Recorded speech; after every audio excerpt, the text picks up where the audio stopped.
Ok, bueno, vamos a hacer nuestra primera entrevista sobre brecha digital. Tenemos al doctor Sergio Picazo Vela. Y la primera pregunta es, ¿se debe limitar el acceso a la información? El acceso a la información no se debe limitar, dado que nos hace que los mercados no funcionen adecuadamente. Entonces, en la medida en que haya más acceso a la información, habrá menos asimetrías de información y tendremos mercados que funcionen mejor. Obviamente, pues hay información que las empresas o que las personas pues, tienen derecho a guardarse, pero pues la información en general debe ser compartida, es lo que yo creo. Muy bien. Ahora, ¿la información es una necesidad básica, tal vez? Sí, la información es una necesidad básica en el momento en que todos tenemos que tomar decisiones en cualquier ámbito de nuestra vida, y pues la información nos ayuda a reducir la incertidumbre en nuestra toma de decisiones. Entonces definitivamente es una necesidad básica la información. Muy bien, muchísimas gracias, doctor. De nada, por servirles. Hoy nos encontramos con Ana Laura Nava, estudiante de Relaciones Internacionales, para discutir el tema sobre la brecha digital. Laura, no sé si nos pudieras apoyar con dos preguntas, respondiendo a dos sencillas preguntas. La primera de ellas, ¿piensas que el acceso a la información se debe limitar? No, no se debe limitar debido a que muchos de los que, o sea, mucha de la población, ya sea hablando nacional o internacionalmente, no tienen el acceso a la información. Entonces, el que no tengan acceso de todas maneras hace que no tengan la información necesaria para conocer todos los aspectos de la vida, o sea, lo que pasa económicamente, socialmente, de todas maneras. Y si se limita más aún la información, la sociedad no va como que no va a superarse, o sea, no va a haber un mayor crecimiento tanto nacional como internacionalmente. O sea, la sociedad se va a estar estancada en un pensamiento y de ese pensamiento no lo sacas y va a ser más conflictivo la relación. Ana, la segunda pregunta respecto a las redes sociales. ¿Piensas que estas agilizan o debilitan la información? Son las dos al mismo tiempo, yo creo, porque, o sea, a la vez sí te agilitan la información de que a lo mejor hay chavos que no están interesados en leer las noticias o eso, o no escuchan el radio ni siquiera, y en el Face, en el Twitter y todo eso ven, pues pasó esto y aquello. Pero a la vez o sea, como que debilitan la información porque se va haciendo un chisme muy grande y que los chavos opinan y ni siquiera saben del tema y opinan cosas que a veces ni van al caso, pero ya se hizo toda una comunicación, todo un chisme que llega hasta niveles globales. Entonces, como que a la vez sí, pero a la vez no. ¿Cuáles dos te agradan más? Pues empezamos con los primeros dos y vamos a ver ¿Sí? cómo siguen los demás. Pero sí, los primeros dos suenan bastante... Pues todos suenan interesantes, pero sí, quizás empezamos con los primeros dos. Bueno, te voy entonces a preguntar sobre cómo generar políticas públicas en el mayor acceso a la información. Pues la verdad es que no sé mucho sobre la política pública en ese sentido, pero yo sé que hay un proyecto súper interesante en Perú. Okay. No sé si puedo hablar en ese contexto sobre la brecha está digital. perfecto, sí, está perfecto. Lo que han hecho los peruanos, no me recuerdo exactamente cómo se llama, pero es como acceso red o red acceso, algo así.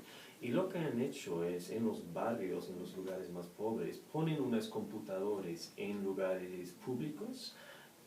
Usualmente están seguros, es decir, hay una screen o algo para proteger. ¿Una pantalla? Sí, pero es una pantalla para proteger la pantalla. Okay, es como una pantalla protectiva o algo así. Y detrás de esta pantalla obviamente está la computadora, pero también los estudiantes, las personas tienen acceso al keyboard y al mouse y cosas así. Okay.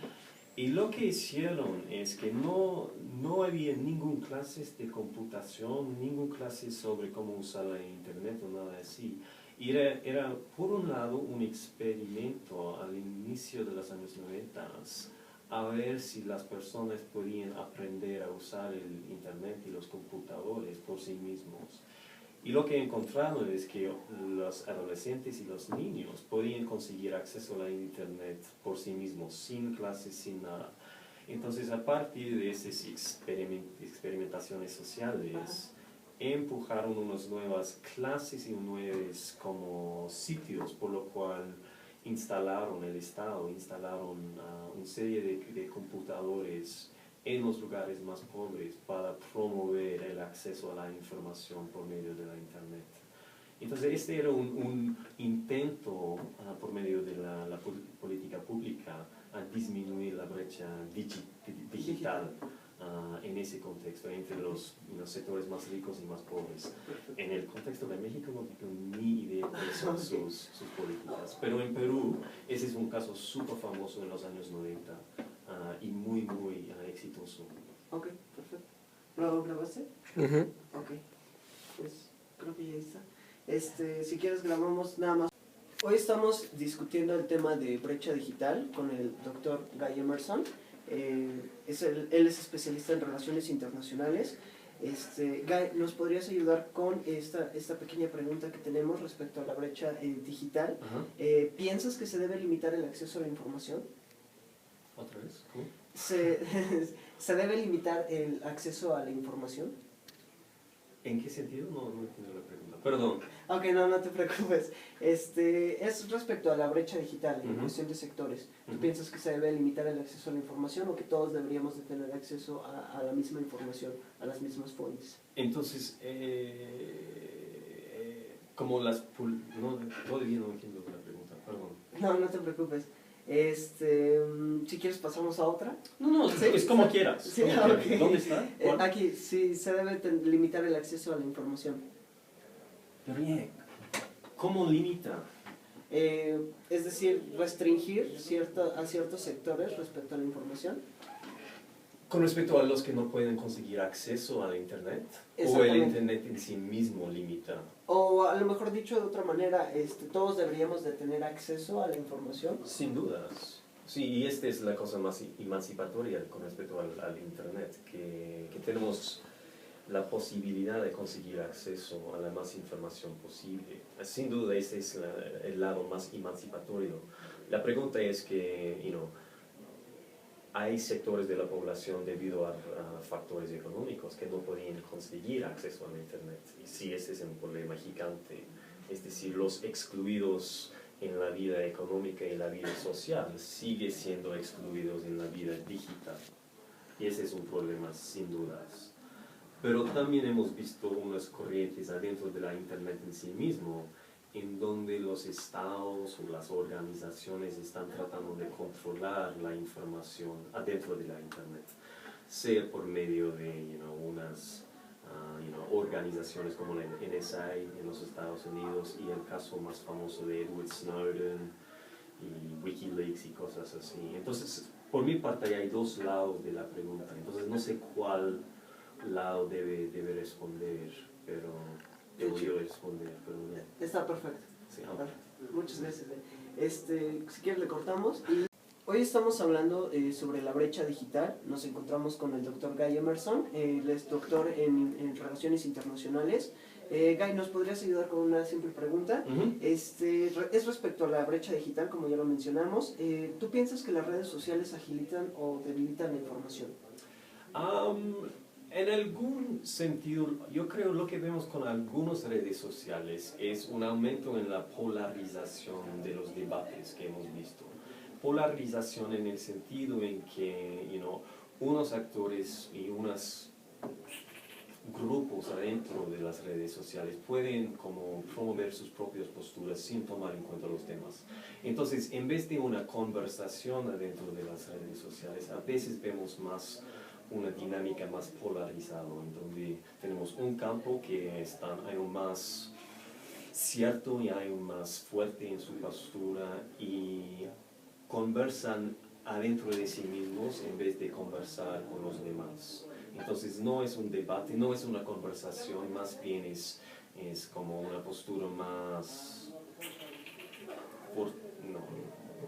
¿cómo lo diría? Más como cerrado en muchos sentidos. Entonces, en ese sentido, no hemos visto un aumento en el debate, un aumento en el acceso a la información, más bien el fortalecimiento de sus propias posturas. Entonces, esa es una trayectoria que veo yo. Pero la verdad es que las redes sociales y la Internet en sí mismo es una herramienta. Es una herramienta por la cual los grupos, las personas, nosotros, podemos usarlo en cualquier forma que queremos. Y sí tiene la capacidad de como aumentar unas trayectorias, como la polarización, pero también tiene la capacidad de ampliar el debate. Entonces, en realidad se depende en el individuo y cómo lo usa. Entonces, yo diría que el Internet y las redes sociales son cosas así, existen. La pregunta es cómo lo usamos. Y a veces vemos un aumento en la polarización debido a las redes sociales, pero también vemos más conversaciones, más debate, pero depende de los grupos. Ok, perfecto. Muchas gracias. De nada, gracias. Vamos a discutir un poco sobre la brecha digital con una pequeña pregunta, si nos pudiera apoyar, doctora Barona. Es respecto a la brecha digital, como ya lo habíamos comentado. ¿Usted piensa que el mayor acceso a la información es consecuencia de computar opiniones más adecuadas y precisas? Creo que a pesar de que vivimos en una era de grandes avances tecnológicos, vivimos también en una era de enorme ignorancia. Tenemos gran cantidad de información, pero no sabemos emplear. Nos hemos ido por la respuesta fácil y hemos dejado de analizar y cuestionar la información que tenemos a nuestro alrededor. En pocas palabras, como decía Eduardo Said, estamos viviendo la globalización de la ignorancia. Correcto. Muchas gracias, doctora. De nada. No se extendió tanto. Pero estuvo muy bien. Es que ese es, yo sí lo veo.